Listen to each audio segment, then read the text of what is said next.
What's up, ladies and gentlemen? Welcome to another episode of the G Show podcast. I am G1, and this is the Justice League spoiler review. That is correct. Justice League is out. This is the spoiler review. I am G1. I said all of that already twice. Let me introduce you to the panel because I am here with two of my favorites. Joining me first off from the Geek Out podcast is none other than my right hand from New York City, Chris. What's up, my brother? What's going on? Gotta be honest, I'm a little disappointed you didn't open this with that Justice League animated series theme song. I know. I know, but you know what? Remember when we opened up that horror thing with The Exorcist? And yeah, so I don't want to get, the YouTube videos, God's mad at me. I want this thing to flow smoothly. Also joining us the first time on the G Show podcast, I've been on his podcast twice, his live streams. We've got Mr. The Cashman, a.k.a. Mr. Cashman. Beamer, what's up, my brother? I'm glad you're here. What's up, man? I'm super glad to be here. I'm super glad to be on this podcast for the first time. And I'm really happy because I got to see this movie a day early for free. And that made me really happy. Well, one, I'm upset that you got to see it early. And two, I'm upset that you didn't have to pay money for it. I hope somebody paid money for it because we're going to get into that in a minute. This movie, The Justice League, is out now. Before it came out, it was screened, of course, for the critics, and it came out to mixed reviews. For the most, got shat on, man. I know, right? For the most part, it was kind of like, well, it's not bad, but it's paper thin. Yeah, there was a lot of middling reviews, but there were more fucking angry people than I thought there was gonna be based on the movie I saw. Yeah, I was super a lot of the comments that I'm seeing in forums and on Facebook and everything. I'm like, now you don't know as well as Ray does, but I tend to be very heavily critical of the DC movies so far. So for me to come out of this I actually love this movie a lot. And then I'm seeing people saying this negative stuff. I'm like, did we watch the same movie? I don't think we watched the same movie. I think they just saw Batman versus Superman over again. Yeah, like the movie I saw was totally different. Exactly. I was super confused by some of the negative things I was seeing people say. Hey, Matt, I just want to give you a shout out. I'm sorry you weren't here right now, but I wish you were. We're going to have a lot more fun here than we will when you're on. That being said, I'm glad you guys started off like that. I really am, because here's the thing. I was scared shit. Chris, you know this from last week and even before that, private conversations we had and even on the show itself. I was worried. I was definitely afraid. The trailers came out last year and it was like, oh shit, this looks kind of crazy. And then this year, the second trailer dropped during Comic-Con and I was like, all right, it's pretty much the same trailer as the first one. Couple of little differences and shit. Wonder Woman came out, killed it. Now we're all excited, but I was still nervous. And I said a little prayer to the movie gods before going into to the theater on Thursday. And I was like, please, movie gods, please, just let this movie be better than BVS and Suicide Squad. Please just let it be better. And I gotta say, it completely swept the rug from under my feet. I fucking love this movie. It's a million times better than Suicide Squad or Batman versus Superman. Absolutely, it was. And to Chris's statement, what he said about people saying, did we see the same movie? Or Chris saying that to other people, I 100% agree with you. Did we see the same movie, people? Critics, did we see the same movie? This is what bothers me in this day and age. When a movie like this comes out, and we all know the behind-the-scenes drama. We all know about Zack Snyder having to drop out for personal reasons. We all know that Joss Whedon, who directed Avengers 1 and Age of Ultron, jumping on board. We all know that. But in this day and age, it seems like people are way too snobby when it comes to movies. Way too snobby. And it's a fucking head scratcher because I'm sitting here like, this movie is a perfect throwback to the movies from the fucking 80s, maybe late 70s, where it's like... This very much has the same tone as the first Superman movie. Exactly, without it having to be so long and drawn out. It's just scene, end. And I'm okay with that. It wasn't convoluted like BVS was. It wasn't a mess like Suicide Squad was. It fit. Everything fit into place. It was like, you know what? People do know these characters. People know who Batman is already. People know who Wonder Woman is already. Not because of the movie. People did know. People know who Superman is. People know the Flash. People laugh at Aquaman. The only person people might not know is Cyborg. And they made it work. Even that, a lot of people who are like my age saw the Teen Titans cartoon. That's so a lot of people do know who Cyborg is. That's true too. So shout out to the Booyah at the end, because I was like, yep, and I clapped. Yeah. Yeah, there was a lot of little moments in the movie that, like, I was like, okay, yeah, this is them getting. Now, I will fully admit, and people have called me out on this, and I'm not going to deny it. I am grading this movie on a curve. I'm grading it in comparison to the previous DC movies.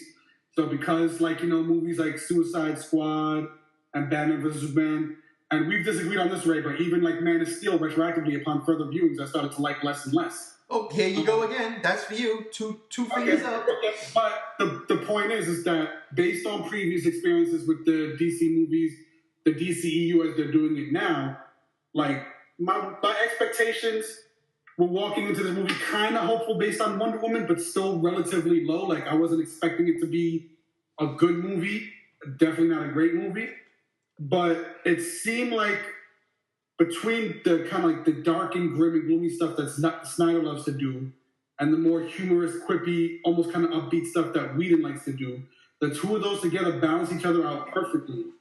And it was just like, it really was like the first time. And I know we all say like, oh, this was the perfect comic book movie, or that was the perfect, but this is a real comic booky movie. Like it felt like watching one of the DC animated features.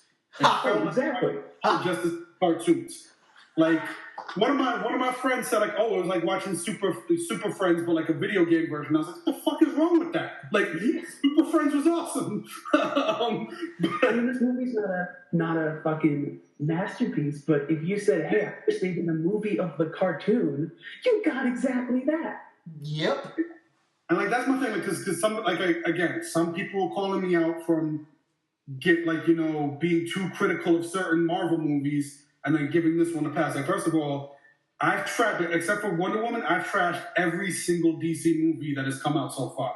So don't try to say, like, you know, I'm judging it more, less harshly. And then when I judge Marvel movies, I judge Marvel movies in comparison to other Marvel movies. So when I say something like Ant-Man didn't really live up to what Marvel's been doing, and Doctor Strange hasn't really lived up to what Marvel's been doing, that's comparing them to movies like Iron Man 1 and Captain America, Winter Soldier, and Civil War, all those movies. When I'm grading Justice League right now, I'm grading it in comparison to Man of Steel, Batman vs. Superman, Suicide Squad, and Wonder Woman. So it's like, when you judge it based on those previous movies, this really is like a very, very close second to Wonder Woman for me, if not like even kill with Wonder Woman. So yeah, I'm grading it on a curve. Yes, I agree with the statements that, like, you know, it has its flaws, but it's still a fun movie to watch. But that's what I'm saying. Like, I walked out of there with like this childlike glee that I haven't felt in a movie since I was like 12. That's the feeling that this movie captured for me. And none of the Marvel movies, like, as much as I love a lot of the epic stuff that happens in Marvel movies, none of the Marvel movies that give me like that kind of like childlike, oh, I love fucking superheroes kind of glee that this movie did. Guardians of the Galaxy 2. Thank you.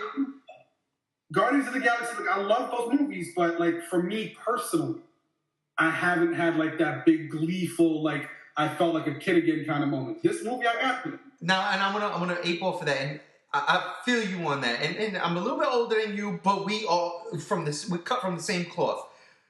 100% agree with you in that aspect, because we had Super Friends. We had Batman the Animated Series, Superman the Animated Series, Justice League, all tying into the same universe. We had that. Whereas with Marvel, we had Spider-Man and His Amazing Friends and the X-Men.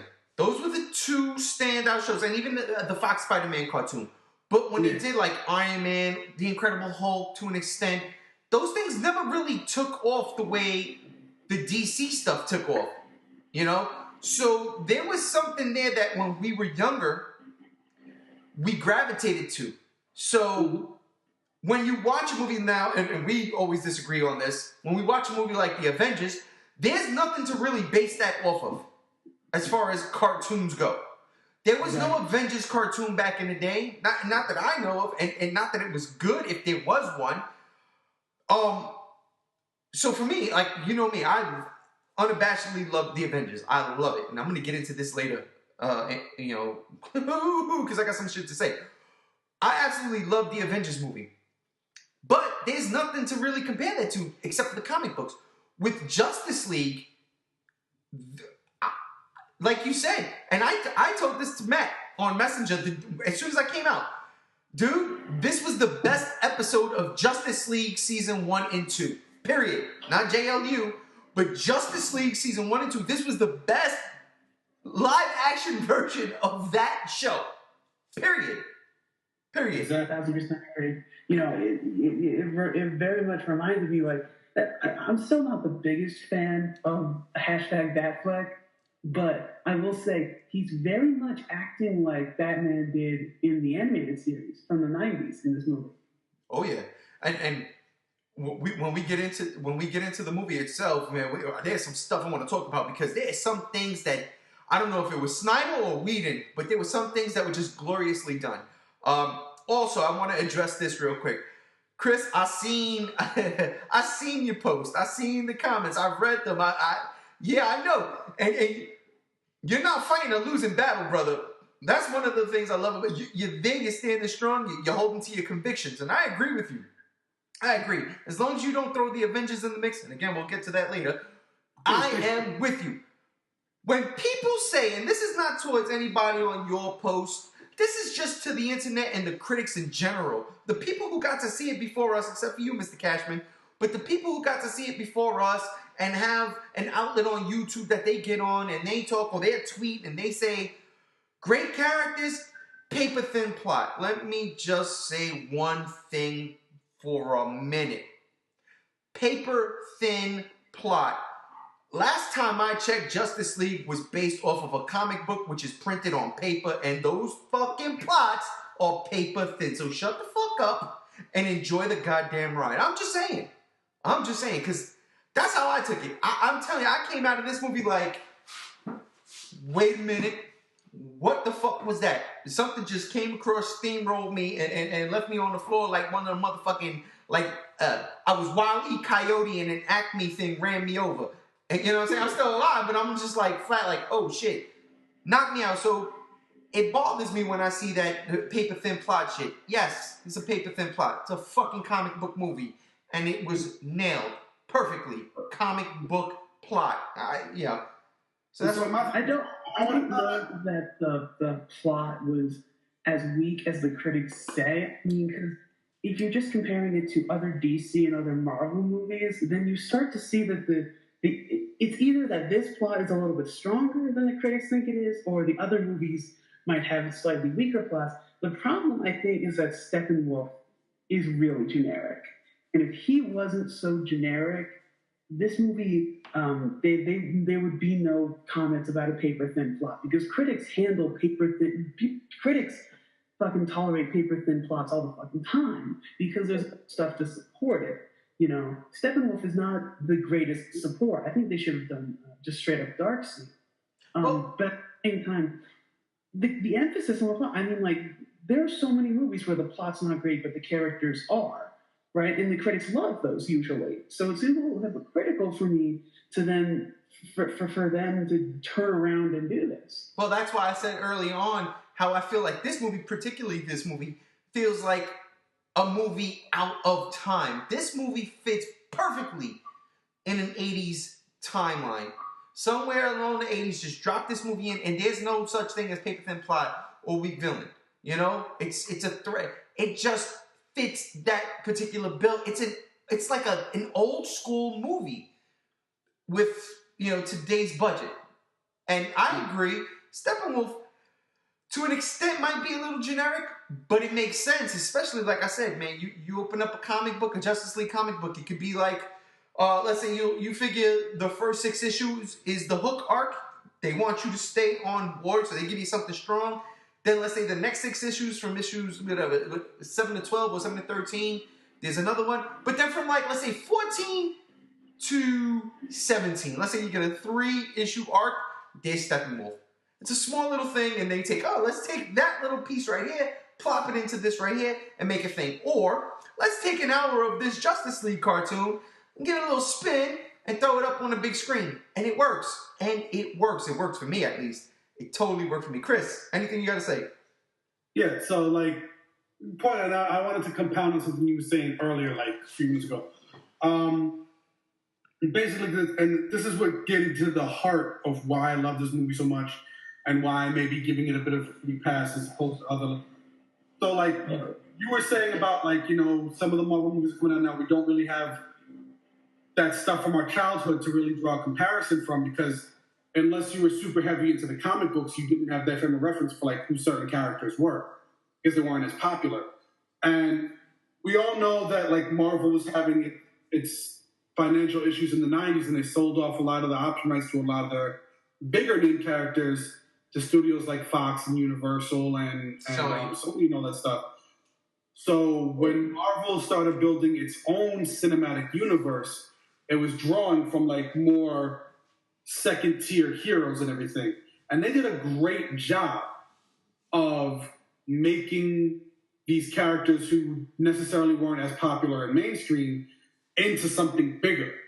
And they did a great, you know, they did. But, like, the reason why I love Justice League so much is because they took their main primary heroes, the people who know, like Superman, Batman, Wonder Woman, Flash, and everything. These are all big names in the DC universe.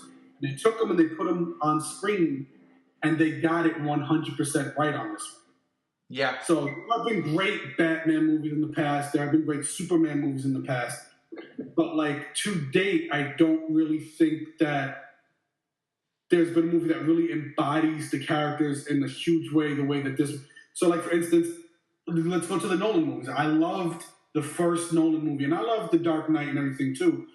But when you watch Batman Begins, and you have the scenes where Bruce Wayne is, like, following people around and, like, listening with the device, and he's figuring stuff out, he's doing detective work, and you're like, okay, that's what Batman does. And then you have the scene at the end where he's talking to Rachel Dawes, and she's like, you know, you came back and this is your mask. Like yeah, Bruce Wayne is his mask, but who he really is Batman. I'm like, finally somebody gets who Batman is, and they put it on film. And then you go to the next movie, and it's like, I don't want to be Batman anymore. I'm like, fuck you, Nolan. Like, so, and then even previous Superman. So, like, you've had great movies in the past, but none of them, like, I think this movie was the first one that I personally watched where I felt like 100% on every single character, they captured the real spirit of those characters. Do you think they got Cyborg right? I do. Yeah, I like what they did with Cyborg. They definitely got him right in terms of, like, the New 52 style stuff. Yeah. And it seems like a lot of this cinematic universe is being built off of New 52 anyway. Mm-hmm. So, yeah. But, like, the main thing is going back to getting the spirit of the character right. Like, this is the first one that they've done where Henry Cavill actually felt like Superman to me. No shit, right? Instead of sulking, and he's actually acting like this all-American, you know, not super generic, but he's like the eternalness or whatever. I'm like, yeah, he feels emotional strife, but his good side is much stronger than his weak. He's actually cheering. He actually is enjoying. And, you know, I've seen a couple of people say, oh, like, the personality turnaround, like, the personality change is so jarring. And I'm like, is it though? Like, he died and came back to life. And those people are the same ones that were complaining. Your personality might change. Your personality, you come back to life, you can appreciate being alive a little bit more. So, yeah, your personality might change a little bit. Yeah, I think the reason it was a catalyst. I think him saying Stephen Lois Lane again was it wasn't just out of nowhere. Exactly. Yeah, it really felt like we finally got, like, the upbeat, like, Boy Scouty kind of Superman that we're used to in the comics. 1,000%. So let's get into that. Let's get into the movie itself. We spoke about our feelings and we generalized a bit. Let's get into the movie itself. I mean, we're not going to break it down scene for scene. We're just going to go about the things we loved, you know, certain sequences, scenes, character development, whatever. The plot, I don't care what anybody says. But I know we'll get into like things you didn't like. Of course, I'm sure the CG is going to come in there. I'm sure Mustache Gate is going to come into that. But certain things I love. Right off the bat, okay? And I've done this with every single DC movie. Right off the bat, when Man of Steel started and it was on Krypton and everything that went down on Krypton in Man of Steel, that first, whatever, 15, 20 minutes blew me away.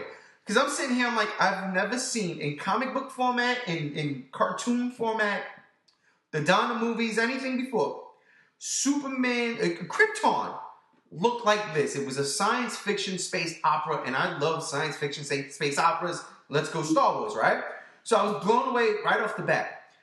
BVS starts off, and you know, I was a little nervous when you know we got to see Bruce Wayne's parents die, okay, and then we see little Bruce fall into the Batcave, okay. Then he starts floating up, and I'm like, what the fuck is going on? And then it was a dream, okay, thank God. And it didn't really like do much. Then you get Suicide Squad, and Suicide Squad had music video, and okay, we're off to the races. And then Wonder Woman was like honestly, I don't even remember. Wonder Woman is just in a league of its own. Spoiler for the ending. A league of its own. But then when Justice League started off, right off the bat, I was captivated. It felt like Man of Steel all over again. And the reason why I say that is because they got Gotham right. You look at the back. Yeah. You look at the cityscape. It was fucking Gotham City in every sense of the word. And I'm sitting there and I'm saying to myself, I don't think that was Snyder. I think that might be Joss Whedon. I think, because he has that comic book eye. You know, he's written comic books. He loves these characters. He knows them. But if it was Snyder, my hat goes off to him. If it was Whedon, it makes sense. But they got Gotham right. And Gotham, in that 5 minutes, if that 3 minutes maybe, that it was on screen, I was already head over heels. I was like, oh my God. Forget what Ben Affleck was doing to the fucking dude trying to get the parademon out. I was looking at the background, the cityscape. I was looking at what I remember from the animated series. What I remember from Tim Burton. What I remember from some of the comic books, and I'll go back to like the Earthquake. Oh, what the hell was it called? Cataclysm and No Man's Land. That was Gotham City, and I was sitting there like, holy shit, this is gorgeous. And it was. It really was. And of course, Batman does his thing because he's Batman, and I'm a Batman fan. So boom. So I was hooked, and then it starts, and then you get the your beginning credits, the songs playing. I felt the music. I felt it. I felt the loss of hope that they were showing in this opening credit sequence with the death of Superman, and then just people just being mean to one another. And it was kind of funny because you could kind of compare it to today's day and age that we live in. And I'm not trying to get political, but I felt that vibe. I felt that vibe. But you know what the opening sequence with Batman, you know what it really looked like a lot, the set design? It looked just like the fucking Arkham games. Mm-hmm. Yes, it did. You know what? I'm going to go ahead and say I think that was Snyder. Because I know not everybody praised the visuals in the last couple of like Superman movies he did, but go back and look at 300 and go back and look at Watchmen. That dude has a great eye for reproducing comic book sequences. He just didn't use it in some of his more recent movies.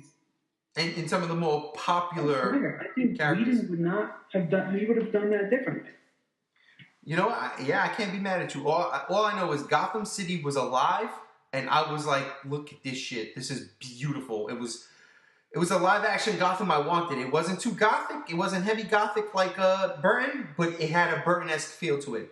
It was to me, and that really it brought me right into the movie. And you make a great point, Bima, with the Arkham, because when Batman gets down, it feels like that game. It feels like Arkham Batman. The suit is the Arkham Batman suit. It's all there. So yeah, man, you make a great point. Yeah, and like like you mentioned, we'll probably get into some of the flaws and everything like that. But obviously, the most glaringly obvious one is the CG. Like when they open with that cell phone video of Superman. Whoa. And you can see how they're like digitally altered the lip and everything like that to remove the mustache and all that stuff. It almost kind of made him look like Hugo Weaving. Yeah. Like I was distracted by that. Like I was like expecting him to go like Mr. Anderson. And like so like the CG was one of the most glaringly obvious. But really outside of that, like me and my friend were making our little quips throughout the movie and pointing out some of the things that like we found funny. But really, outside of the CG, there was nothing in this movie that bothered me that I thought was like really a flaw. Mm. Like the characters were great; they interacted well with each other. I think they progressed well. Flash went from being like this kind of novice, sort of like I don't really know what to do, I'm in over my head kind of guy, to being more experienced by the end and knowing exactly what he needed to do to solve the problems. Aquaman went from being like this loner, like I kind of help people sometimes when I can, but for the most part, I want to be left alone. Like I'm caught between two worlds. I don't want to be dealing with Atlantis' shit. I don't want to be dealing with Earth shit. And Wonder Woman was still learning how to open herself up after like her 100-year hiatus after World War I. Batman was learning how to be less dark and brooding and more hopeful based on like his experience with Superman. Cyborg was learning how to like get over like dying. Cyborg, exactly. So like all of them have made progress throughout the movie. So there was good character development for me. The characters interacted well. You had the moments where like they didn't agree with each other on certain things and they worked through it. Mm-hmm. Again, people like we talked about the whole paper thin plot. Like the plot was what it needed to be. Yep. Every comic book movie plot is essentially the same thing. Bad guy wants to take over some shit. I mean, it is worth noting that like the Avengers movies have not had much thicker plots, right? Yeah.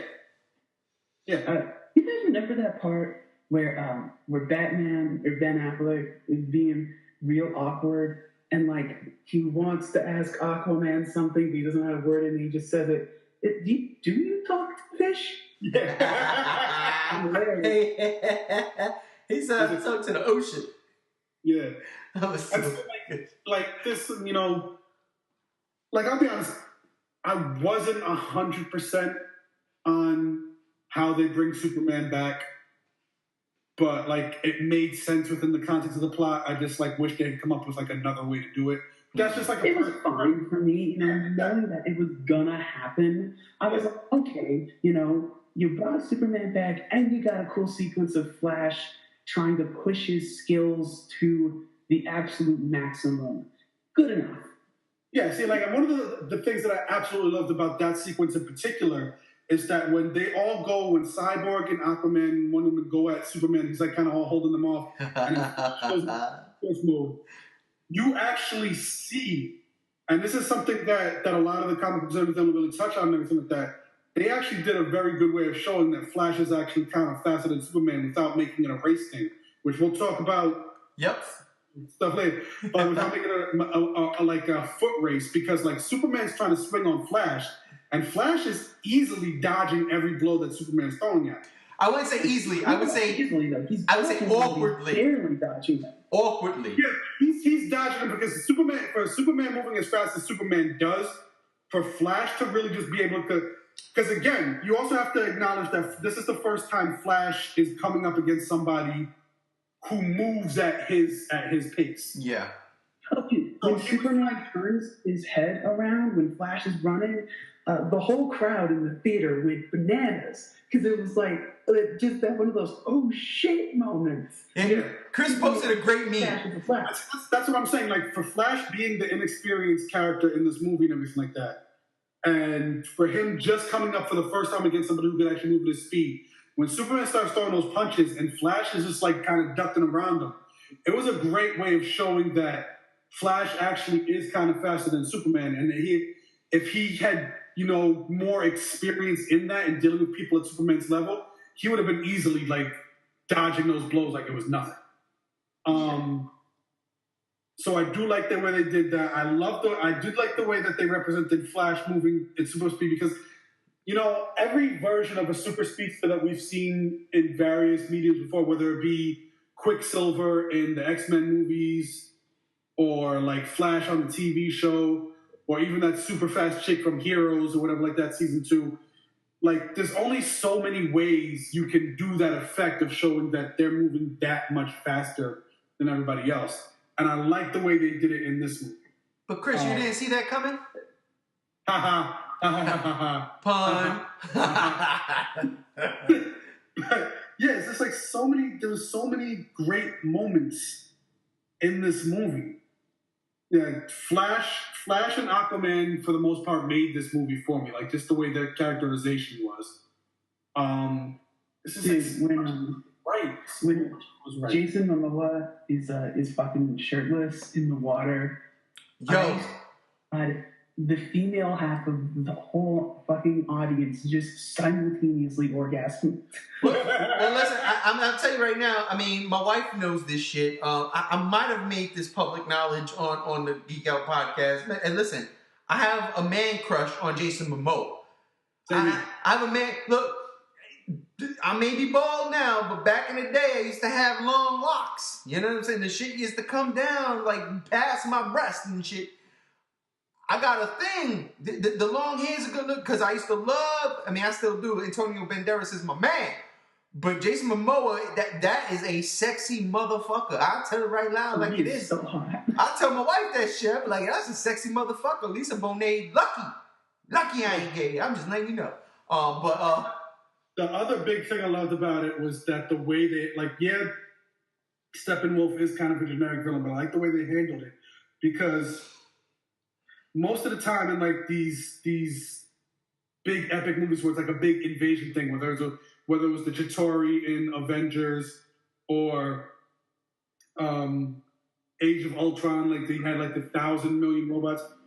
A lot of the fight sequences come down to just using these side villains as just like fodder that they toss around constantly, and they didn't really have to interact with the parademons as much. They were mostly focused on fighting Steppenwolf. Mm-hmm.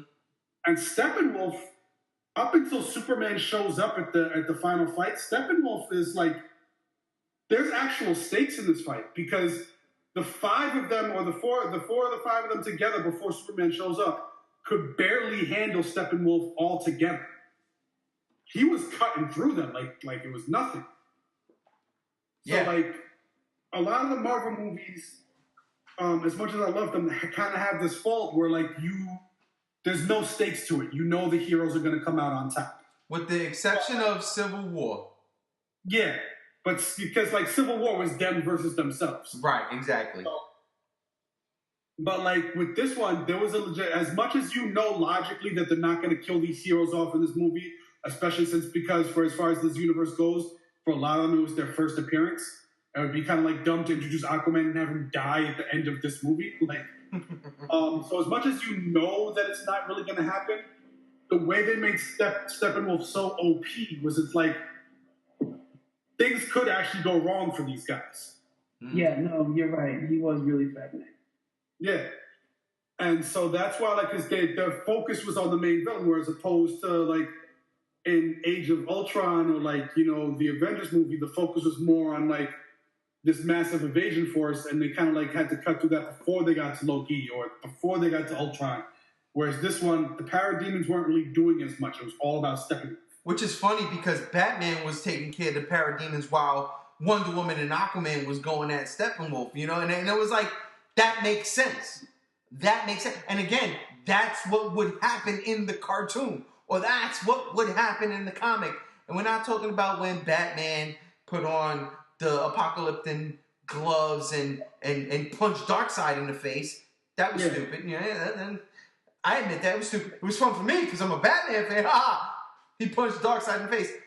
But in reality, that wouldn't happen. And of course, this is all comic book stuff. So that's why I like Batman going after the parademons and leaving If you looked at it, Batman not one time went at Steppenwolf. Not once. Not once. Out of his league. Exactly. Because he knew that wasn't going to end well for him. Exactly. And that was a smart move on the writers. That was a smart move on the directors. That was a smart move on whoever's vision for this movie was. Batman had to create a team because he knew he couldn't do this. He could not do this by himself at all. He knew that. He's used to taking down the Joker or the Penguin as a, kind of a name drop in the movie. Exactly. Not a fucking intergalactic being. I mean, he barely took out Superman. But Beamer, let me ask you, brother, what were some of your pros from this movie? What were some of my what? Your pros. What were some of your favorite things? Yeah, easily the best thing is the action sequences, which I'm shocked we haven't talked about yet. Usually Zack Snyder uses slow motion as just how cool is this shit? This time, he's using slow motion because the action sequences are so fast that if you just played them in real time, you wouldn't be able to understand the narrative of the action sequence. You'd be able to see this person's making this move and Wonder Woman is responding to it, and you get to see their thought processes. He uses slow motion so that you could do 5 seconds over a minute, and you understand exactly what's going on the whole time.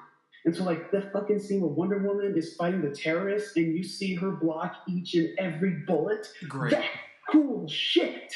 That was fucking awesome. Also thought there was some great one-liners. My favorite part of the movie was where Superman is you know what I'm gonna say. I know it. Is choking out Batman, and Superman is you won't let me live, you won't let me die. Something, tell me something. Do you bleed? And the fucking theater just explodes. Yeah. He throws that line back in his face. Real quick. Let me ask y'all. And then it's followed by that Whedon. You could tell this was the Whedon joke. The Whedon influence. When he tosses him down, he's like, "Yep, something's definitely bleeding." But let me ask y'all a question. Let me ask y'all both a question. Because I saw that coming. When he was holding him in there, I was like, he's going to say, "Do you bleed?" And in my head, I was like, he's going to say it. He's going to fucking say it. And then he said it, and I was like, holy shit, he fucking said it. I was like, I couldn't believe it. Did y'all see that coming? I did, but I also didn't see that in versus Superman. I didn't specifically see that line coming.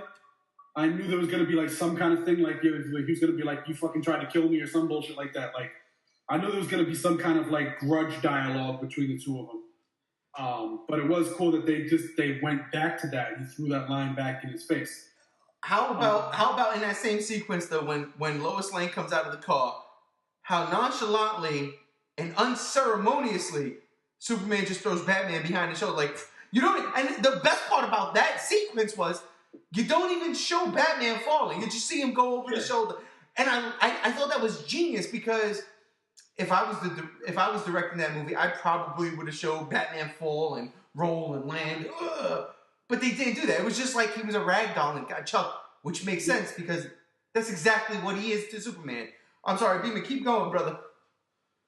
Those were my big takeaways. I mean, you guys also thought the character was really good. The Flash, it felt what the Flash felt like? He felt like the representation for millennials, but not just in that he's young and he says trendy shit. It's also that he eats a lot, but he has high metabolism. He has difficult time cleaning his room and shit. But he's really super smart, even though he doesn't take care of his environment. They actually got a millennial down. It wasn't just a young dude who says "lol." He had characteristics, and that was really cool. Yeah, the thing would be there were points in the movie where he read almost borderline autistic or he had Asperger's or something. Yeah, for sure. I seen that. But it worked for who he was as a person. He was very socially awkward. You could tell he didn't get out much. He didn't have much of a social life and everything like that. But it worked for who he was in his. Listen, I'm just gonna come out and say it. Ezra Miller is adorable. Yeah, absolutely. Ezra Miller is just precious. And he really sold this character for me. He was basically this sweet little kid that's caught up. The moment when they start realizing that Superman's kind of not all there, and he goes back to Cemetery. Pet Cemetery. So great. Everything was so awkward for him, and it was perfect. You know, Chris, you make a great point with the autism, the Asperger's thing. It makes sense because he's the Flash, and he even says it like, "What's brunch? What does that even mean?" You stand there in an hour, and people are so slow. That's what he finishes on. People are just so slow, and it's kind of like maybe it's not that.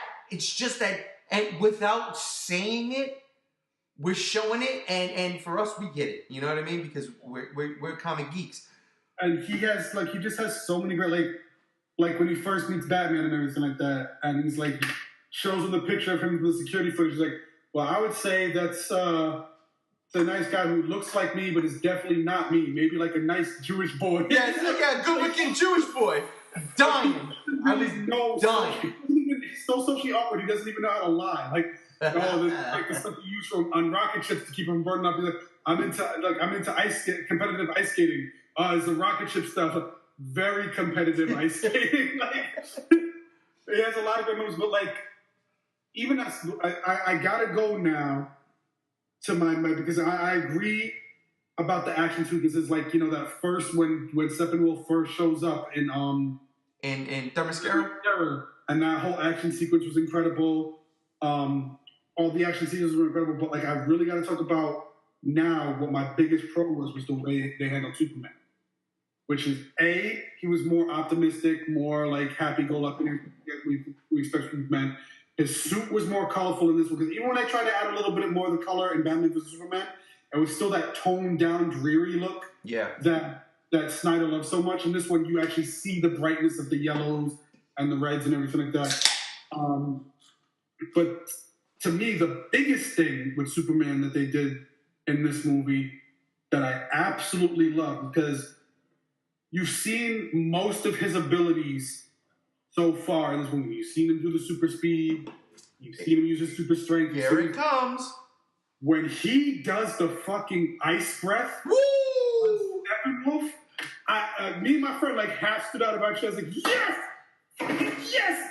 Ice breath! It was oh my God, I loved it. My theater kind of went crazy for that too. I can't lie. You hadn't seen him use it in either of the previous two movies that he features in, so you kind of almost start suspecting, does he even have the freeze breath in this franchise? Is it too corny for nowadays? Yeah. And then he does it, and I was just like, yes, freeze breath.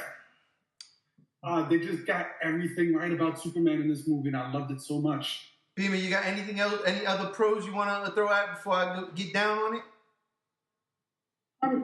Gosh, I mean, I don't know how specific you want to get. It doesn't matter, man. Spoiler review. Go for broke, brother. No, I think I've mentioned most of the things I really appreciated about the movie. Other than I guess I'll just re-emphasize that the one-liners are really good. When Superman enters the battle against Steppenwolf at the end, and he's or Steppenwolf says something about truth, and Superman's like, I stand for truth and justice. And justice, yes. Fucking corny, but at the same time, that is a big throwback to my childhood, and I'm totally into it. Yes. But another thing I like what they did with certain of those moments, for instance, when they first show up to the call of the bat signal, you see Batman crushing it, and you hear the dun dun dun dun dun. That's where I was going. The first time, and then somebody told me it happened. I guess it was really, really faint.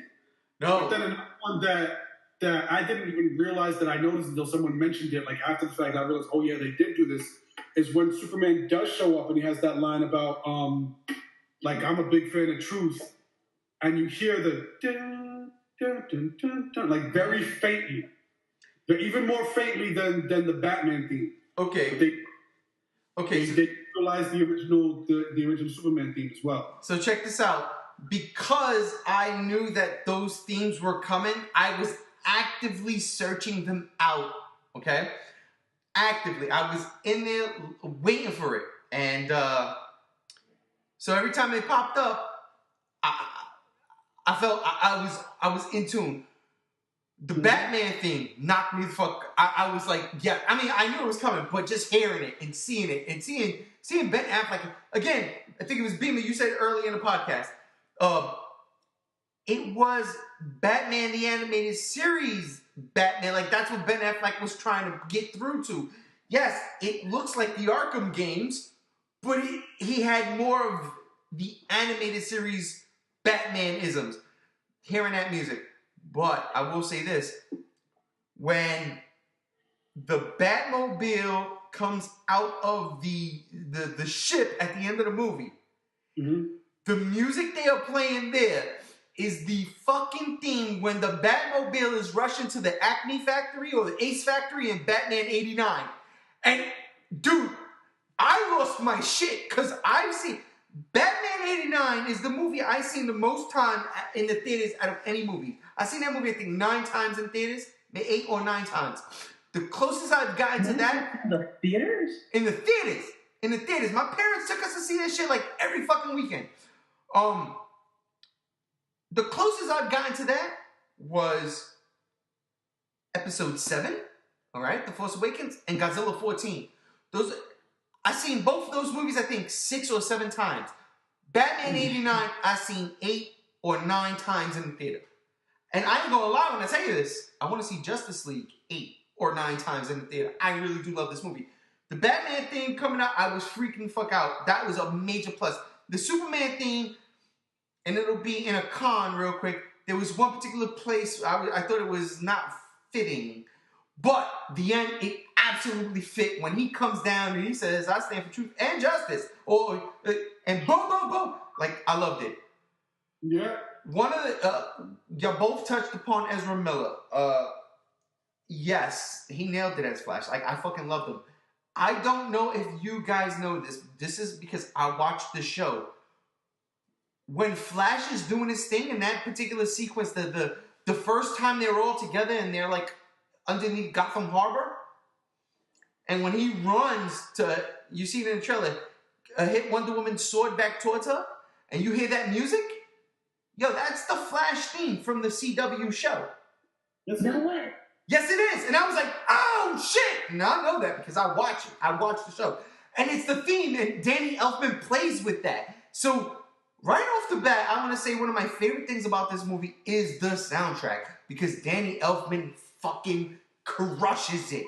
Crushes it. I'm definitely gonna have to go back and revisit this movie at least once so I can catch those little moments. You have to, dude. I'm telling you. It's just so... It's so small, yet it's so there. It's fan service. And that's what this whole movie is. It is fan service. And I love that. So Ezra Miller, yes. Ezra Miller and Superman. When Superman is resurrected, oh shit. And like, again, you touched upon it. When Superman is looking at him and you see his face, Ezra Miller's face, drop. It is pitch perfect. I was like, you've got to be fucking kidding me. Aquaman, again, you guys nailed it. Jason Momoa crushes this role. I really do love that surfer version of Aquaman. Yo, he fucking sky surfed on a parademon. And you see it in the trailer, so you know it's coming. But when you see it in the movie, you're like, you gotta chill. You're like, yeah. Rock star, like this big rock star surfer dude. Just like, he was, it took him a while to get into it, like, because he wanted to be the loner. But like, once he got into it, he said, yeah, let's go. Like, it was so perfect. And it makes sense because then, like, one of the things I took out of it that I fucking loved was when he went to Atlantis, when the mother box goes off and Steppenwolf goes down into Atlantis. And you see what Amber Heard, when you see Mera, and dude, it was just great to showcase and give us a little taste of things to come with Aquaman's movie and what Mera can do.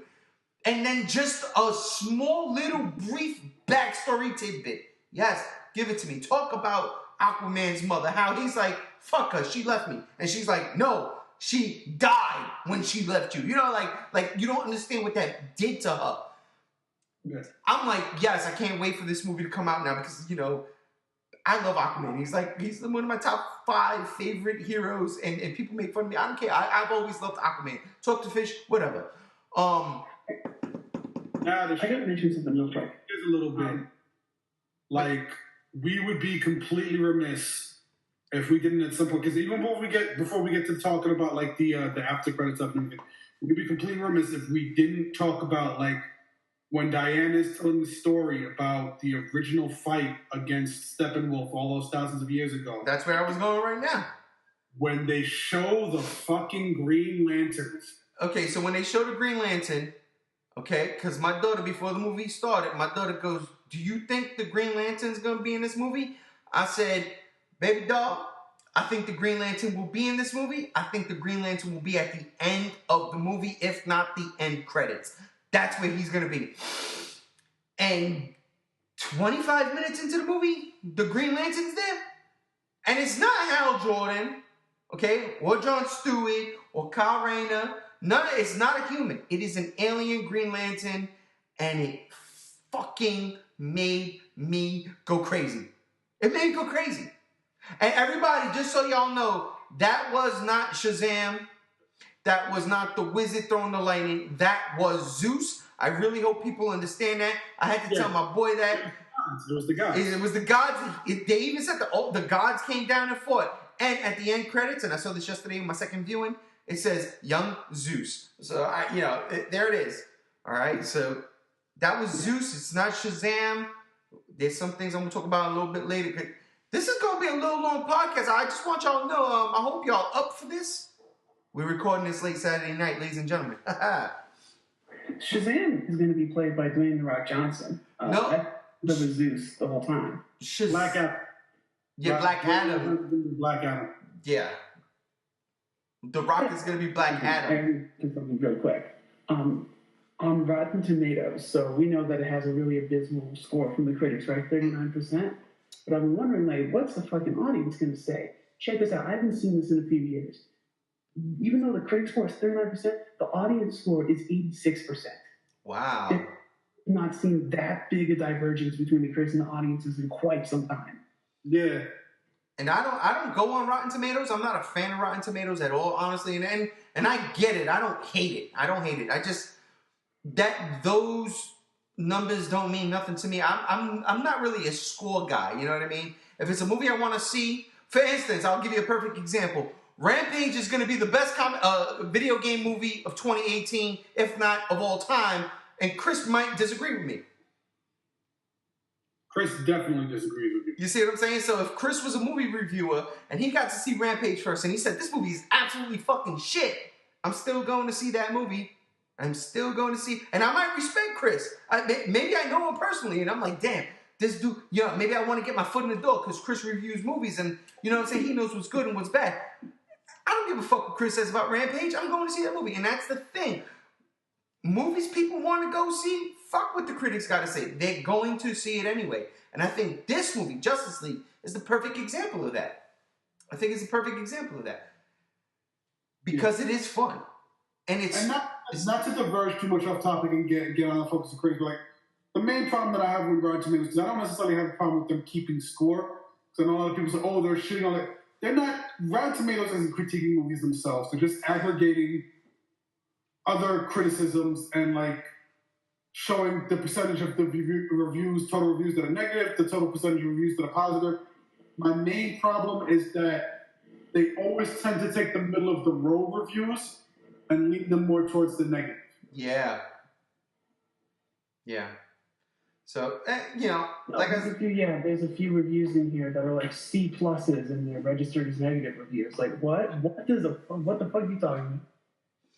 Like, they should have a separate category for just average. They should not even do the thing they're doing. They should just like say, what is the average score that what is the average out of 100 that people give this movie? That's what they should do. Yeah. Getting back to actually talking about this movie now. Yeah, I'm gonna finish up my positives before we get into the negatives. My last positive, everything works. I'm not gonna talk about Batman again. I'm not gonna talk about Wonder Woman because they work. Gal Gadot is seriously changed my mind. She fucked me up with Wonder Woman, not BVS, but with Wonder Woman. So in this movie, she killed it. She killed it. She's in character. She knows the character. She lives and breathes. I believe her. I believe in her. That was one of those themes that Batman was talking about. One of those good sequences. You shut the fuck off. Where were you 100 years? And so shut up, Steve Trevor. But I will say this. I really, really, really like Cyborg. I really did. Because where people might think he might have been the weakest link, I did not think so. I thought Cyborg was perfect, played the part perfect. The story suited that version of Cyborg and everything. I mean, and there's so much that was set up there for future movies that I was like, yo. And again, because I read the comics, and there's one particular arc where the tech in him goes haywire and turns against the League and turns against him in the League, and it's good. It's like, fuck, this is some crazy shit. And not saying that that's where it's gonna go, but the seeds were planted. He worries. I'm made of this alien tech. What am I the invasion? You know, like I loved all of that. I thought it was great, and I think it was Ray Fisher. Fucking dope, dude. I loved it. I absolutely loved it. So the soundtrack, the character development, of course, that Superman resurrection scene. Again, I got really no problem with that. I don't hate it. Could they have done something different? Yeah. I nudged my daughter and I said, watch, they're going to open up the coffin. He's not going to be there. And he was there. That's what I was expecting. Yeah, he was there. I wasn't mad. I wasn't really mad. I was all right, whatever. But I thought maybe they'd go a little bit more Death of Superman, Return of Superman route. Like maybe the Fortress of Solitude. Those little fucking robot things in the ship could have been something, play a major part, took the body underground, like in the comics, back to the Fortress of Solitude or the Arctic ship he was at when he became Superman and Man of Steel. But again, I'm not mad how they brought him back. I actually enjoyed that sequence. Let's talk about things you didn't like. And I'm sure the CG is going to come up a lot. So I'm going to start with you, Mr. Cashman. Some of the things you didn't like. Real quick, you're right. The CGI is god-awful. But at the same time, I will say it is nice that the other visual elements are a little bit better. Like they're using less zooms. They're using more pans. But yeah, the CGI is pretty awful. I do think the plot is a little lacking. It's not horrible like the critics make it sound, but there's definitely something to be desired there. I wish Cyborg got more character development. It feels like they kind of rushed him. Wow. And I think the climax, the last action sequence, isn't as good as the other action sequences. And there's some bad writing in the beginning. Like there's some lines of dialogue that feel really stupid, not like cringy, but just ones just like, there are 2 or 3 lines in this scene that have been just cut out entirely, and there'd be no difference. You know, they actually did run a little shorter. But I feel like those are kind of nitpicks, right? Like a little more specific. Yeah, you will. Like I want to know some of them lines you want to talk about. Like what do you think? What do you think? What do you think should have been cut out as far as like lines go? So there's really weird sequences where, like Alfred usually, but sometimes other characters are explaining something, and they're doing a really good job of explaining it. But then another character is like forced to like say it again in a different way, and they're trying to like dumb it down. And I'm like, no, you explained it well the first time. And I thought Alfred's comments about like blowing up penguins was kind of forced. Some of Ben Affleck's monologuing was kind of forced. Cyborg maybe went a little too angsty teenager. Like, okay, does this kid listen to Linkin Park or something? Oh boy. You could tone some of that down a little bit. I think I kind of agree with that too. Like, one thing that stood out in particular for me in terms of cringy dialogue was when Batman used that criminal to lay the trap to enhance his fears, and the Parademon will show up. And then Batman rides the Parademon. For some reason, the criminal winds up on the next rooftop with him somehow. He has to what's this mean for the rest of us and everything? Like, dude, why are you even here? Yeah. Like, Batman left to go deal with this Parademon. and he's giving like this little amount of, what is this, an alien invasion? It's because Superman is gone, isn't it? Blah, blah, blah. And I'm like, that was unnecessary. That was completely unnecessarily. The guy didn't even need to be there anymore at that point. And who cares what his thoughts, doesn't matter anyway, because when we first see him, he's breaking out of a building, stolen shit. Like, I don't care about this criminal's thoughts about current events with parademons. Chris. But Gotham City, man. Gotham fucking City, bro. But we're not talking about the pros right now. Gotham City, man. I know, I'm trying to justify the sequence, because I, too, felt that was like, yep, yeah. Gotham City. The city was fine and Gotham would have been fine. You didn't need the criminal to still be there to give this little speech about, like, oh, it's because Superman's gone, isn't it? Absolutely. Like, see, the thing, Chris, is that's not even the worst line in that scene. Yeah. In that scene is easily when the criminal asks, what do you want from me? And Batman's like, fear, I can smell it. And I'm like, that is so Zack Snyder. No. He said fear, they can smell it. Did he say they? They. No, it was they. Yeah. Okay, that makes a lot more sense. That's still, though, trying way too hard to make him intimidating. Like, Batman's not a fucking terrorist, right? Like, No. Batman's a fucking terrorist, brother. He's a terrorist. Batman, in every sense of the word, is a terrorist. He just don't blow shit up, even though he blew shit up, and even Commissioner Gordon says it. He's like $1.3 million in damage. Hey, you're back to your roots. He's like fucking with him. It's like, goddamn. Yeah. So, like, obviously the CG is terrible. Some of the dialogue is a little bit. I think the main reason why I'm bothered by the way they brought Superman back is it doesn't flow with the kind of internal consistency of what they set up at the end of Batman vs. Superman. Yep.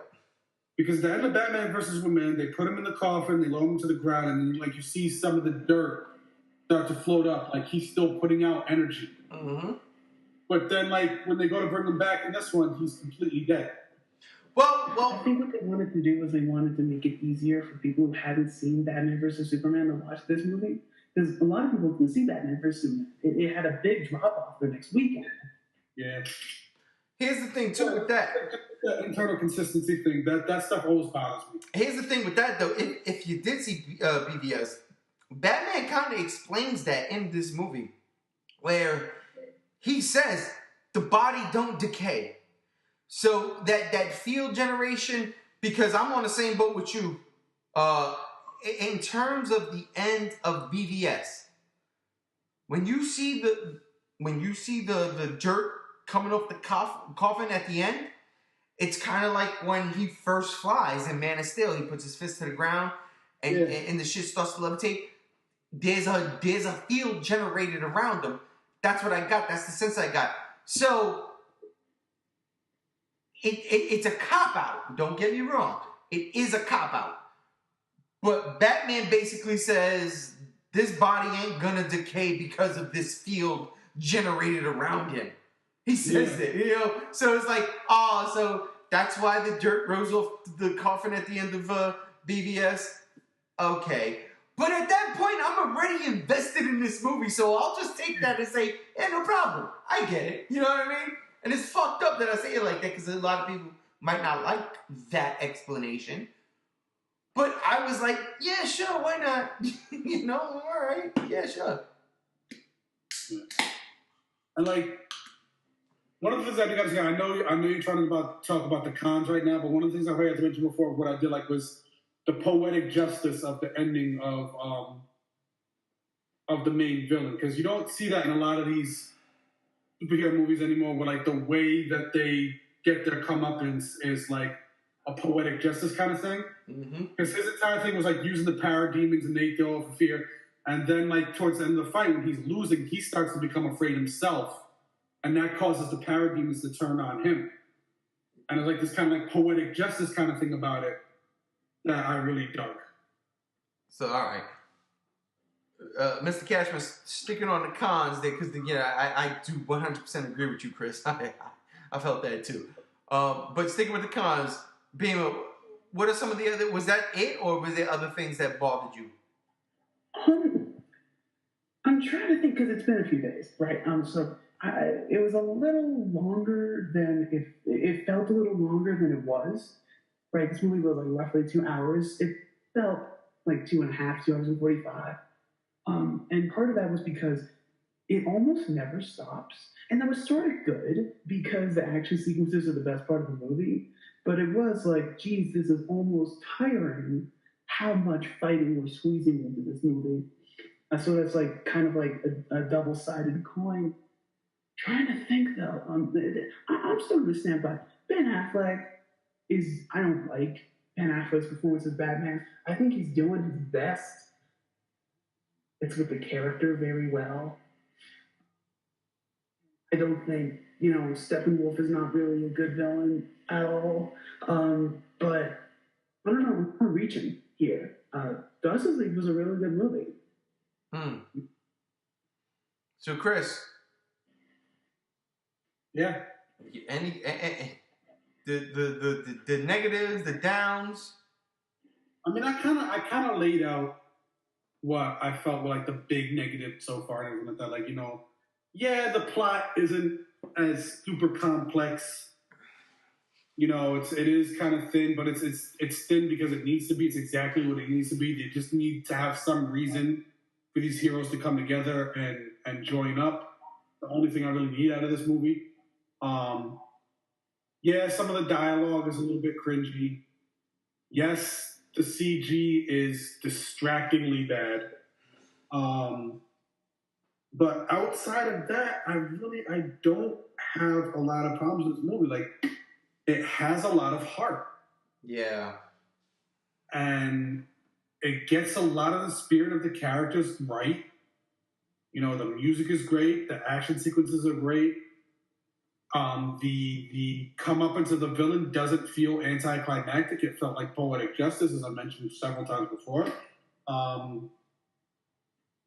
And I really can't think of too many things where, I'm not going to sit here and pretend like there weren't moments during the movie when I was leaning over to my boy like, this is kind of dumb.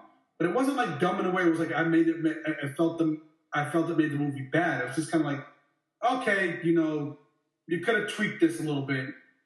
But outside of that, there really wasn't a lot where I was just like, I don't like what they're doing right now in this scene.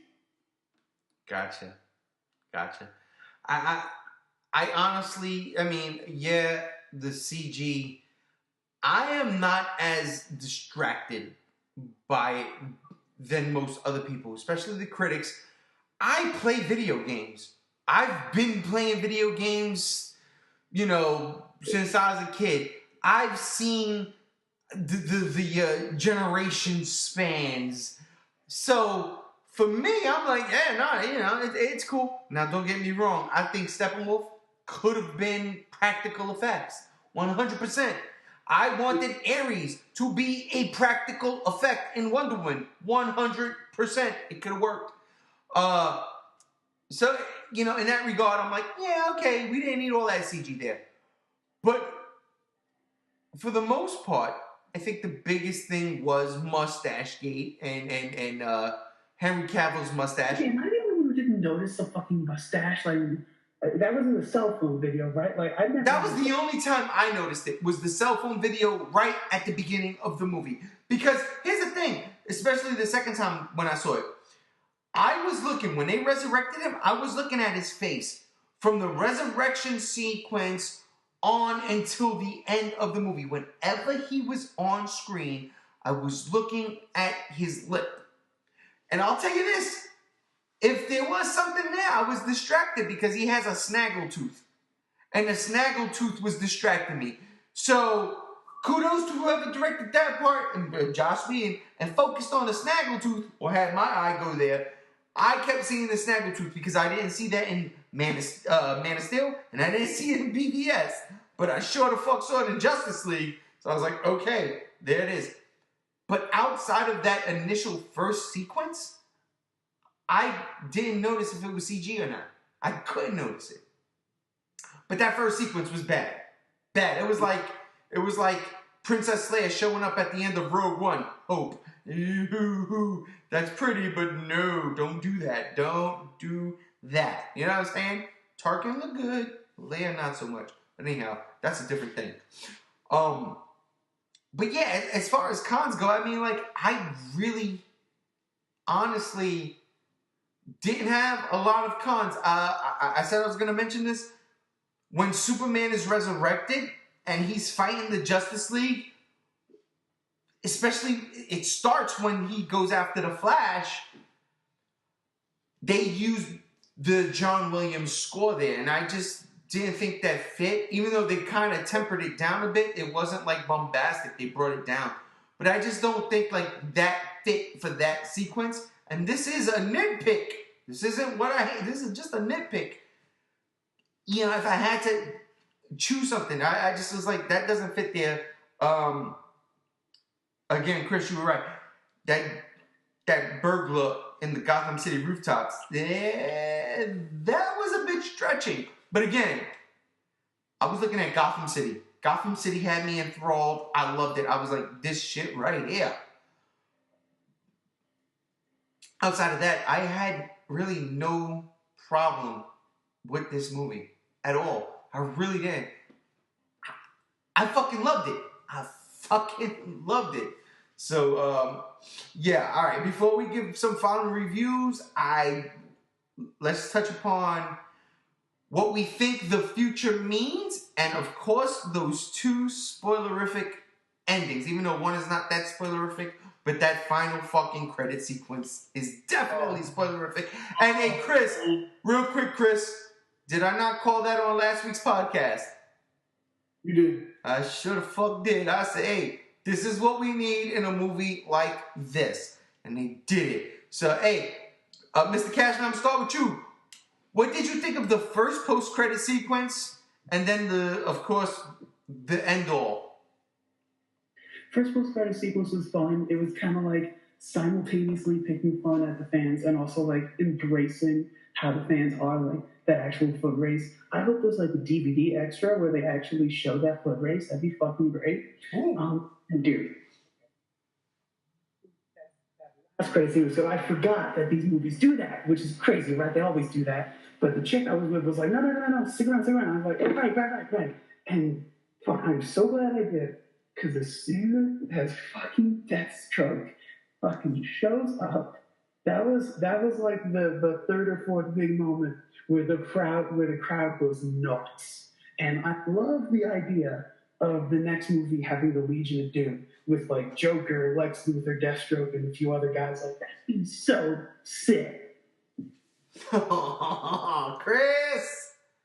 Yeah, man. So, like, going in order. So, yeah, the foot race was fun. Like, that was definitely, like, the fan service after credit sequence. You know, like, let's do this cool little thing for the fans. We'll have Superman and Flash race each other, and that gives them a chance to, like, bond or whatever.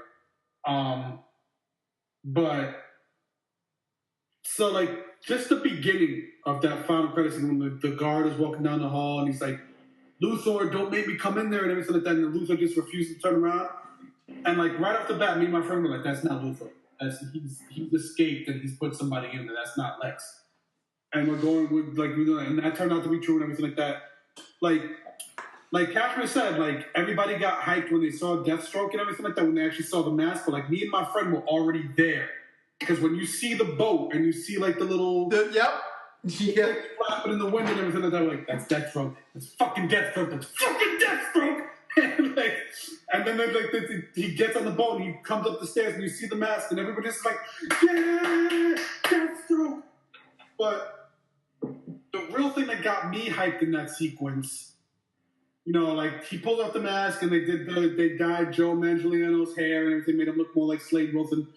But, like, what really got me in that sequence was everybody talks about how fucking annoying Jesse Eisenberg was as Lex Luthor and Batman vs. Superman. It's absolutely 100% true.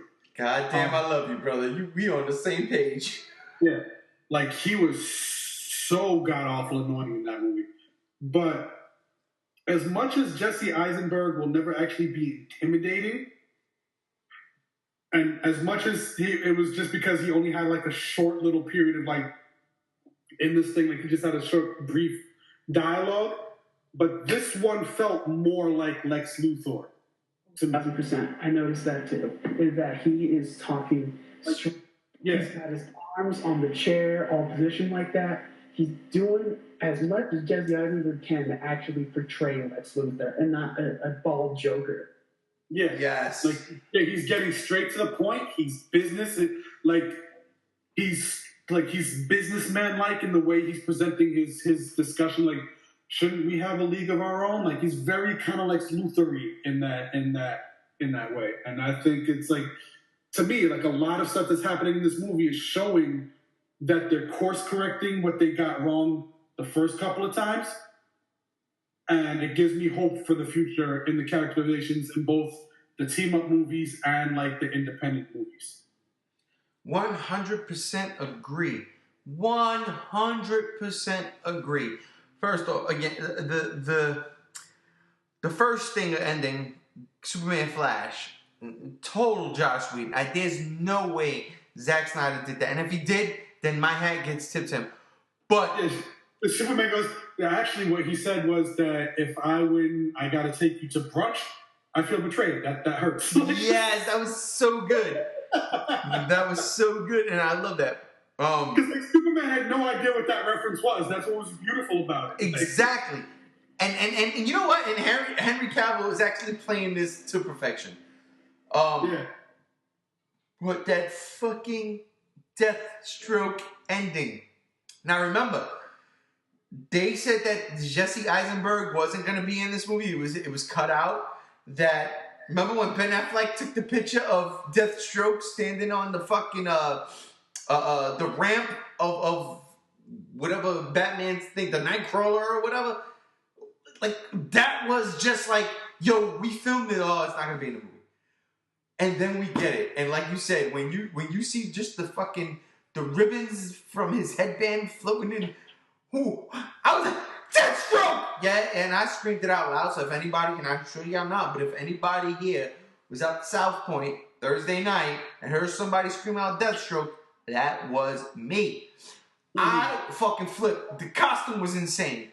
When that motherfucker walks up and you see that dude, like, fuck the whole full fucking body on, I was like, yes, please, thank you. Are you kidding me? That's exactly what I want to see. And Luthor, like y'all both said, Jesse Eisenberg, I could not stand in BVS. I hate him in any of those versions. The extended cut, the regular, I fucking hate him. In the 1 minute that he had, it was less than a minute. In the 30 seconds he had on screen in this movie, that's the Lex Luthor I want to see. He wasn't goofy. He was sinister. And yes, it may have come off a little bit silly, but it was a real legitimate threat, regardless on how you may have felt about it. And it took my breath away. Let me say this. I don't cut you off. Let me say this. Yeah. So, like, when they first cast Jesse Eisenberg as Lex Luthor, and obviously we were all worried about it, and it turned out to be rightfully so. But what kind of started winning me to the prospect of that is if you go back and watch The Social Network, when he played Mark Zuckerberg, you have that one scene where he's doing the deposition, and the lawyer asks him, "Do I have your attention?" And he goes, "You have this much." When he does that whole like speech, that whole monologue, he's saying like, "Yeah, my people at Facebook are doing things that your guys couldn't even dream of," and everything like that. Like that felt like a very Lex Luthor-y moment to me, like that kind of arrogance. And I was like, you know what? If Jesse Eisenberg plays Lex Luthor entirely like this scene, I'd be 100% fine with it. And that's what that moment felt like, was him tapping that. Absolutely. It was perfect. It was nailed. That was Lex Luthor. That was a more mature Lex Luthor, and I like that. I kind of like that if that's where they're going to go and say, yeah, all right, we heard y'all complain. That wasn't Lex Luthor y'all wanted. Here's a little bit darker, mature Lex Luthor. Not darker, but just mature. I loved it. But again, Deathstroke stole it from me. I was like, yo, it was Joe Manganiello. I was like, yo, thank you. Now, I'm going to throw this out here. What if, because I said this shit last week on the podcast, I wanted the Justice League to be hero versus villain, not hero versus whatever clone of the week it is going to be. Mm-hmm. And no Marvel movie has set this up yet, and this is not a knock towards Marvel at all. But I think this is maybe DC, Warner Brothers saw this as an opportunity to say, you know what? They haven't done this yet. So let's take our villains and let's set it up so they can fight. I love it. What if Lex Luthor is on an archaeology, I can't say the fucking word. He is on a dig for archaeology, because I can't say the goddamn word.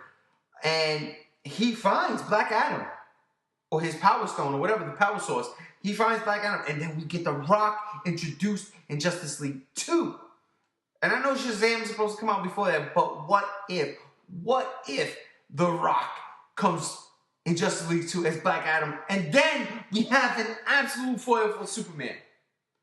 And what if at the end of the movie Shazam comes? And I mean, like, people don't really know Shazam the way they know Superman and Batman and Wonder Woman. You know what I mean?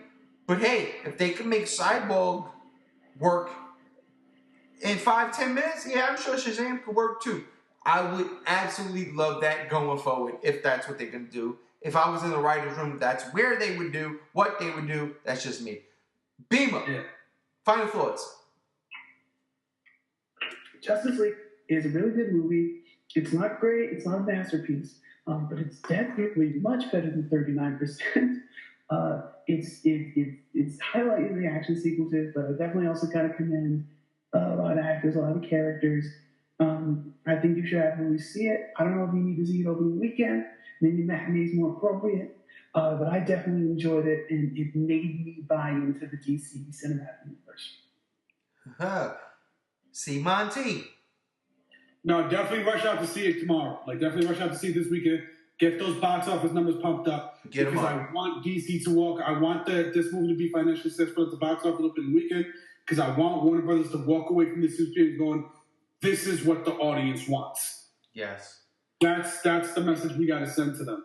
Because this is what the audience wants. Like, we talked about it beginning. I'm flabbergasted. There are so many people who didn't like this movie. But it's 100% right on the money with what a Justice League movie should be. Again, I will openly acknowledge that I'm grading this thing on a curve, but it just did it for me, man. It had the heart. It captured the spirits of the characters. And, as generic as the plotline might be, as the villain might be, and everything like that, it just got so many of the other elements right that I just 100% love it. And I hope they keep going on this path, between Wonder Woman and this one. They keep going in this direction with what they're doing with the extended universe. I love that they're teasing the ideas of Darkseid. You have the end of the Avengers, and they show Thanos in the after credit sequence, and then they're constantly kind of teasing and stuff and everything like that. This one just kind of throws out the mother boxes, and it's almost like the Infinity Gems, but they don't even hint at the idea that Darkseid is out there. They mention his name. Huh? They mention his name. Did they? Yeah, Steppenwolf. He says, for something, and then at the end of it, he goes, for Darkseid. I might have missed that. He definitely is in it. There's a name drop. Go see it again. Trust me. Okay. But, that aside, they're not really... And I kind of hope that they do the same thing. Like, if they go to a second Justice League movie, I kind of hope that they still don't show Darkseid. I hope that, well, not that they don't talk about, but I hope that they'll introduce the Furies, and the Furies will be the next attempt at the end of the Invasion Force. But you won't actually see Darkseid, and I hope they completely ape Marvel on this too, because the Furies will come in and they'll lose, and then I hope they do Africa, and Darkseid will come and says, "Well, I guess I got to do it myself." Just like Thanos did with the Infinity Gauntlet at the end of. So I think that would be a good little rivalry between them and between the two houses. But yeah, there's just so many things about this movie that I enjoyed. You know, maybe I'm giving it a pass in ways that I won't give other movies, but it just did it for me, man. Listen, as a fellow Justice League, it's hard because automatically we get labeled, but as a fellow DC fanboy, they got these characters right in this movie. They really did. They brought these characters together in such a way that Marvel had to do, and I'm not knocking you, Marvel. I love it. And listen, I am not knocking Marvel. They did it first, and they did it great. But what DC, Warner Brothers had to do, or Warner Brothers DC had to do, was figure out a way now to make it work because BVS didn't work. It did not work the way they thought it was going to work. Suicide Squad, it made money, won an Academy Award, but Somehow. it did, and it still didn't work the way they thought it was going to work. Wonder Woman exceeded expectations, you know? And here we have the Justice League, the culmination of this DC cinematic universe, without the luxury of having a Batman spinoff, Wonder Woman had hers, a Flash, an Aquaman, a Cyborg spinoff. We only had Man of Steel and Wonder Woman and BVS. That was it. That was it. That was the extent of their cinematic universe. Batman wasn't even there. He was... I don't want to hear, well, it's Batman v Superman. I don't want to hear that shit, man. That was, quote-unquote, Man of Steel 2. Piece of shit. This movie works. It works on so many levels. And it introduces things. And it shows us that this thing can progress. And it does it differently. It breaks the Marvel mold of we got to introduce these characters because these people don't know who they are.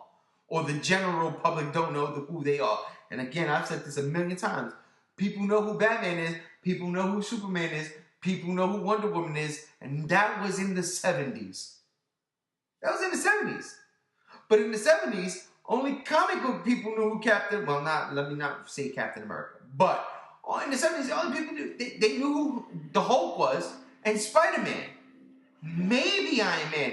You say, who's Black Widow? They'd be like, I don't know, a spider? You know what I'm saying? Who's Hawkeye? What the fuck's a Hawkeye? I didn't get it. They knew the Hulk and they knew Spider-Man. Legit. But you could tell Batman, they knew. Superman, they knew. Wonder Woman, they knew. These are icons. And we got to see that. We got to see the icons on screen. And instead of doing what Avengers did, they did their own thing. And it works. It works on so many fucking levels. So, I mean, yeah, you know what? Like, rambling on, I'm sorry, so I want to get right into this shit real quick. Yo, Chris, if you gotta rate this 1 to 10, what's your score? I give it solid 7.5. I'll rank it I'll rank it pretty much the same as I did Thor Ragnarok. All right. Mr. Cashman, you gotta rank this out of 10. What do you give it? 7.5 is probably a good score. It's heavily grown on me a little bit, so I might even go up to 8, but probably 7.5. 7.5. All right. Look at you guys. Well, I'm straight giving this shit a 9.5. I'm not even lying when I tell you this shit. I love this movie. I went to see it again yesterday. I walked out of that theater really like, you know what? I can't find the flaws. I can't. And I get it. People gonna complain about the damn mustache and the CG and shit. You know what? That doesn't bother me at all. People want to complain about a paper thin plot. That doesn't bother me at all. You know what works? The Justice League. Seeing these heroes on screen, seeing Batman working with Wonder Woman, working with the Flash, working with Aquaman, and then Cyborg. That, you know, he's part of the Teen Titans. He's only recently been in the Justice League with the New 52 the last 7-8 years, if that. It works. Seeing Superman doing Superman things the way I want to see Superman, it works. This movie fucked me up in ways I can't even describe. I love this movie. I'm giving it a 9.5. I think... I'll tell you this. Chris, at the end of the year, when we do our movie reviews and we try to put it together, this is right there with Logan for me. This is Wonder Woman, Logan. This is right there. And you know how I feel about Guardians too. This movie is... I don't know that it is taking that number one spot though. You know what? Fuck you, bro. Fuck you. It could take the shit and it could roll this son of a bitch and boof it. I love Justice League. It is my favorite movie of November. I love Thor Ragnarok. I love Justice League a little bit more. And that might be my DC bias. But seeing these people on screen working together and making it work works for me. That being said, ladies and gentlemen, I want to thank y'all all for hanging out with us. It's been an hour and a half. Long ride. Thank y'all. Chris, thank you for joining me. No problem. It was a pleasure. Absolutely. And Mr. Cashman, thank you for joining us on the G Show podcast. It was awesome, dude. Thank you for having me. Absolutely. And of course, I want to thank y'all all out there for listening to us, hanging out with us, and doing the thing with us. Justice League, I'm serious. Go see it. It's worth your money. And don't listen to them. Not matinee. Pay full fucking price, all right? Go see this movie. Not no $6 Tuesday. Not no $9 early bird special. Go see this movie. Pay the money. Pay the money. Skip Exactly. the popcorn. Like I said, you guys all know me to be harshly critical of DC Universe. So if I'm telling you this movie was good, that means something. He ain't lying. He's very critical. And when we get down to the... we're going to do a what is the greatest superhero movie to date podcast soon. Maybe next year, but soon next year. This is up in there. This is up in there. It is. It's just... Oh, fuck. I love this movie. Go see this movie. Go see Justice League. Seriously. If you've seen it already, go see it again. Don't lie to yourself. It is that good. I am G1. This is the G Show podcast. We out of here. Peace.